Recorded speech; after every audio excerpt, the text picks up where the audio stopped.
Maka wajib bagi kamu semua, wahai saudaraku yang terkasih, untuk memperkuat keyakinanmu dan mempercantiknya. Karena sesungguhnya yakin apabila telah menetap di hati dan meluas di dalamnya, maka segala sesuatu yang gaib akan terlihat nyata bagimu. Dan pada yang demikian ini, maka berkatalah orang-orang yang yakin, sebagaimana yang dikatakan Ali radhiyallahu an, apabila disingkapkan tabir, maka akan bertambahlah keyakinan.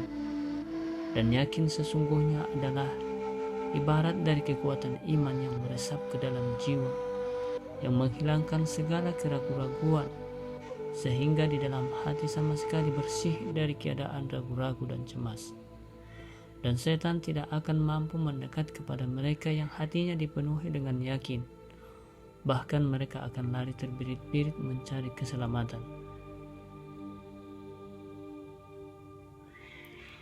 Dan yakin akan menjadi kuat dengan beberapa sebab, diantaranya: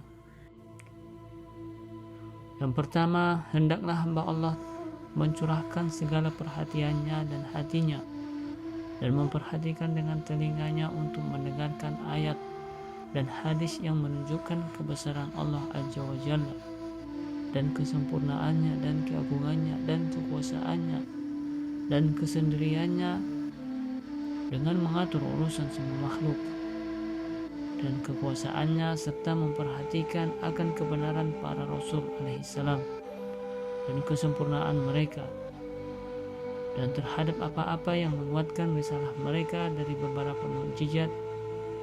Demikian juga memperhatikan mereka yang mendustakan Rasul hingga mereka mendapat siksa dari Allah, dan memperhatikan dengan segenap hatinya apa yang akan datang kelak di hari akhirat berupa pahala yang bagus dari Allah yang dijanjikan bagi hambanya yang beriman dan berbuat kebajikan. Demikian juga siksa yang akan dihadapi orang-orang yang berbuat maksiat. Firman Allah, apakah belum cukup sesungguhnya kami turunkan kepada kamu Alkitab yang dibacakan kepada mereka. Yang kedua, hendaklah engkau melihat dengan i'tibar pada kerajaan langit dan bumi, dan apa yang diciptakan Allah dari ciptaan-ciptaan yang sangat ajaib, dan memperhatikan permulaan adanya segala yang diciptakan. Yang ketiga, hendaklah mengamalkan apa saja yang sesuai dengan keimanannya lahir dan batin, dan memperhatikan ketaatan kepada Allah Azza wa Jalla. Dan buah dari yakin adalah tenangnya hati akan janji Allah, dan mantap dengan apa-apa yang sudah ditanggung oleh Allah, dan menghadap dengan segenap jiwa raganya, dan meninggalkan segala yang menyibukkannya dari Allah, dan kembali pada setiap kesempatan kepada Allah, dan mencurahkan tenaga untuk mencari ridho Allah. Maka yakin sesungguhnya adalah dasar atau pokok, sedangkan segala maqamat yang mulia dan akhlak yang terpuji dan amal soleh adalah termasuk cabangnya dan buahnya. Sedangkan akhlak dan amal adalah mengikuti yakin dalam hal kuat dan lemahnya, serta sehat dan sakitnya. Luqman alaihissalam telah berkata, tidaklah amal akan terjadi kecuali setelah adanya yakin, dan tidak sekali-sekali seorang hamba beramal kecuali sesuai dengan kadar keyakinannya, dan tidaklah seseorang hamba mengurangi amalnya hingga berkuranglah keyakinannya. Dari itu Rasulullah SAW bersabda, al-yakin adalah iman seluruhnya, dan bagi orang yang beriman ada tingkatan yakin, yaitu derajat ashabul yamin, yaitu pembenaran mereka akan tetapi masih dimungkinkan mereka terserang ragu-ragu. Yang kedua, derajat muqarrabin, yang mana imannya telah bersinar dalam hati mereka dan menetap di dalamnya, sehingga tidaklah tergambar di dalamnya akan cacat imannya itu, bahkan akan tampak berlimpah di dalam dadanya. Yang ketiga, derajat nabiyin, yaitu derajat para nabi alaihissalam, dan para ahli warisnya, yaitu para siddiqin, di mana bagi mereka sesuatu yang gaib adalah tampak nyata adanya dan dapat memberikan iktibar dengan tersingkapnya tabir kasyaf. Dan wajib bagi kamu, wahai saudaraku, untuk memperbaiki niat dan mengikhlaskan niat tersebut dan bertafakkur akan niatmu sebelum engkau memasuki amal, sebelum mengerjakan sesuatu amal ibadah. Karena sesungguhnya niat itu adalah pondasi atau dasar daripada amal, dan amal mengikuti niat mengenai baik dan buruknya, rusak dan selamatnya, dan lain-lain. Dan sungguh telah bersabda Rasulullah SAW, sesungguhnya amal itu tergantung pada niatnya, dan bagi setiap manusia tergantung dari apa yang ia niatkan.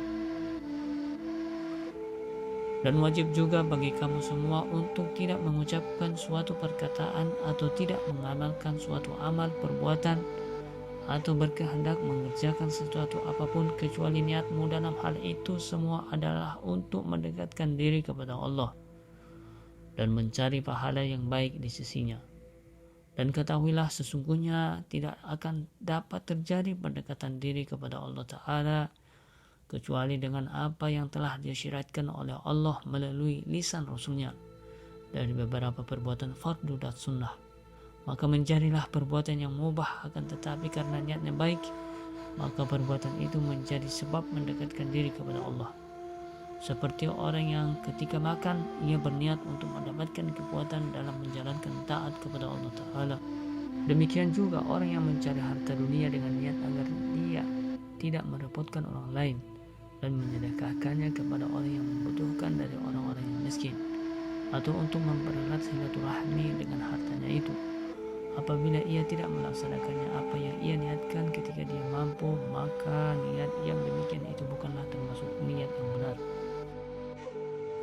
Dan wajib bagi kamu, wahai saudaraku, untuk selalu bermuraqabah kepada Allah Ta'ala dalam segala gerak dan diammu, dan pada setiap kedip matamu, dan pada setiap kehendakmu dan gurisan hatimu, dan dalam segala keadaanmu, dan kesadaranmu akan kedekatannya kepadamu. Dan ketahuilah bahwa sesungguhnya dia selalu melihat dirimu dan mengetahui segala ihwalmu, dan tidak ada yang tersembunyi baginya. Segala sesuatu yang ada pada dirimu, meskipun hanya sebesar zarah, baik itu di bumi maupun di langit. Dan jikalaupun engkau mengeraskan suaramu ataupun melembutkannya, maka sesungguhnya dia maha mengetahui segala sesuatu yang samar dan tersembunyi.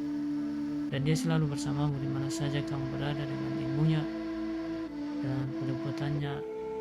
Jika engkau termasuk orang yang bagus, dan maka malulah kepada Tuhanmu dengan sebenar-benarnya malu, dan bersungguh-sungguhlah agar ia tidak melihatmu pada tempat yang sekiranya ia melarangmu. Dan berusahalah selalu ia mendapatimu ketika ia memerintahkan sesuatu kepadamu, dan sembahlah ia seakan-akan engkau melihatnya. Dan manakala engkau menjumpai dirimu merasa malas mengerjakan ketaatan kepadanya atau condong kepada bermaksiat kepadanya, maka ingatlah bahwa sesungguhnya Allah mendengarmu dan melihatmu dan mengetahui rahasiamu dan ketersembunyianmu. Apabila hal yang demikian belum berhasil membangkitkan semangatmu untuk taat kepadanya, disebabkan karena sedikitnya ma'rifatmu kepadanya akan kebesaran Allah, maka ingatlah akan ada dua malaikat yang selalu mulia, yang keduanya mencatat kebaikan dan keburukan amal. Apabila yang demikian itu masih belum memberikan efek, maka langkah selanjutnya adalah ingatlah akan dekatnya maut atau kematian, di mana maut adalah sesuatu yang paling dekat di antara yang terdekat yang selalu menanti dirimu, dan takutlah akan hal yang demikian.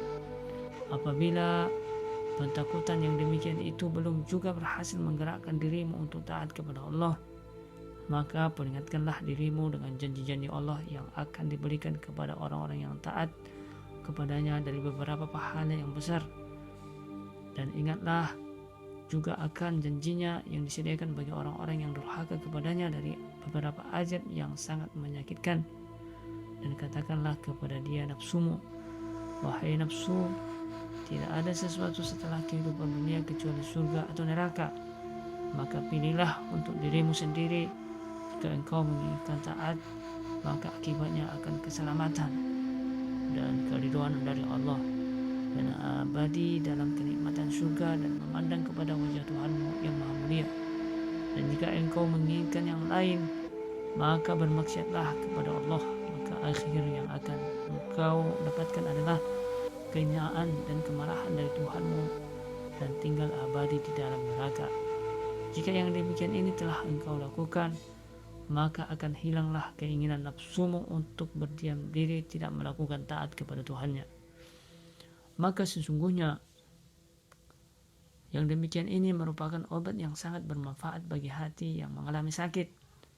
Selanjutnya, jika hatimu telah sadar bahwa Allah Ta'ala selalu melihatmu, maka hatimu akan merasa malu untuk berlawanan dengan kehendaknya, dan hatimu akan membimbingmu untuk taat kepadanya.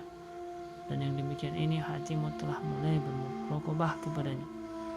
Dan ketahuilah sesungguhnya muqarabah adalah termasuk maqamat kedudukan yang sangat mulia dan termasuk kedudukan yang tinggi dan setinggi-tingginya derajat, dan dia muqarabah adalah maqam ihsan, di mana Rasulullah SAW telah memberi isyarat dalam sabdanya bahwa al-ihsan adalah apabila engkau menyembahnya seakan-akan engkau melihatnya, dan apabila engkau tidak dapat melihatnya, maka ketahuilah bahwa sesungguhnya ia melihatmu.